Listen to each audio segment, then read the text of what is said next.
கண்டிக்கேத்தன் பேசுகிறேன். Happy Monday. என்னம்மா இன்னைக்கு? ஹலோ, வணக்கங்க. எல்லாருக்கும் ஹாப்பி மண்டே. இன்னைக்கு பிறந்த நாள் கொண்டாடுற பிள்ளைங்களுக்கும் திருமண நாள் கொண்டாடுறவங்களுக்கும் வேலைக்காக ட்ரை பண்ற அத்தனை பேருக்கும் வேலை கிடைக்கணும்னு சொல்லிட்டு படிச்சு எக்ஸாம் எழுதின பிள்ளைங்க அத்தனை பேரும் நல்ல மார்க் எடுத்து பாஸ் பண்ணணும்னு சொல்லி எல்லா சார்பிலும் நாம ப்ரேயர் பண்ணிக்கலாம். இந்த எப்பவுமே எல்லாரும் ஆரோக்கியமா இருக்கணுங்க. அந்த ஆரோக்கியத்துக்காக நாம எல்லாருமே ப்ரேயர் பண்ணிக்கலாம். உங்களுக்காக நாங்களும் எங்களுக்காக நீங்களும் ப்ரேயர் பண்ணிக்கலாம். வரம் தேடுற அனைவருக்கும் குட் வரம். இன்னைக்கு திங்கக்கிழமை ஃப்ரெஷ்ஷான டே. பெருமாளை நல்லபடியாக கும்பிட்டுக்குவோம். ஓம் நமச்சிவாயன்னு ஒரு 11 முறை சொல்லிக்குவோம். எல்லாரோட பிளஸ்ஸிங்ஸும் நமக்கு இருக்கட்டும். பெருமாள் சிவனை கூப்பிடுறேன். ஓம் நமச்சிவாயன் சிவன் தானே? இல்லை, பெருமாளோட பிளஸ்ஸிங்ஸும் சிவனோட பிளஸ்ஸிங்ஸும் வேணும் அப்படின்னு. Okay okay. என்ன இன்னைக்கு? இன்னைக்கு வந்து காராக்கருணைன்னு சொல்லுவோம் தெரியுங்களா? பிடிக்கருணை. அந்த பிடிக்கருணை போட்டு காரக்குழம்பு வச்சுட்டேங்க.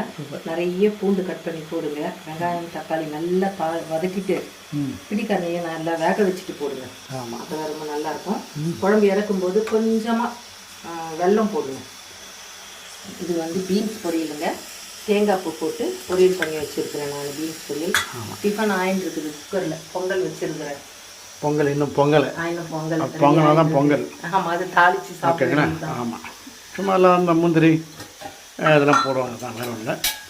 அப்புறம் சின்ன விஷயம், பேப்பரில் தான் பார்த்தேன். 1961 கோல்டு விலை பிப்ரவரி 1 நினைக்கிறேன். 1961 பிப்ரவரி 1 ஒரு ஹெட்லைன் வருது தினத்தந்தியில். இதுவரை 94 ரூபான்னு சேல்ஸ் ஆன கோல்டு 100 ரூபா ஏறிச்சான். எவ்வளோ? வெறும் 6 ரூபா. அது வந்து கிடு உயர்வு அப்படின்னு போகிறான். இதெல்லாம் பார்க்கும்போது ஐயோ நம்ம அப்போயே ஒரு 100 சவரம் வாங்கிக்கலாம் போல்டுன்னு.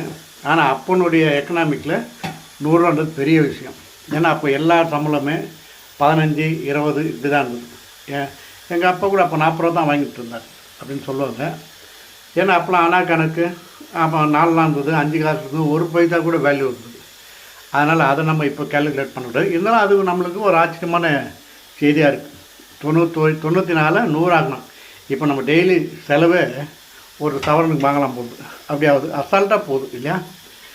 அதனால் இப்போ கோல்டு பாருங்களேன், கிராமுக்கு விளையாச்சு. இப்போ ஒரு கிராமே 11,000 சில்லற ஆயிடுச்சு. சவரன் வந்து லட்சத்தை நெருங்க போகிறதும் அதை லட்சியமாக்கிட்டாங்க. இது வந்து கேட்கும்போது கொஞ்சம் கவலையாக இருக்குது. கல்யாணம் பண்ணுறவங்க இனிமேல் எத்தனை சவரம் போகிறோன்னு சொல்லக்கூடாது, எத்தனை கிராம் வேணும்னு கேட்கணும். அப்போ கேட்டால் தான் இந்த கோல்டு விலை கம்மியாகவும் நம்மளும் கொஞ்சம் உஷாராக இருக்க முடியும். ஓகேவா? தங்கமான நியூஸ் கிடைச்சது.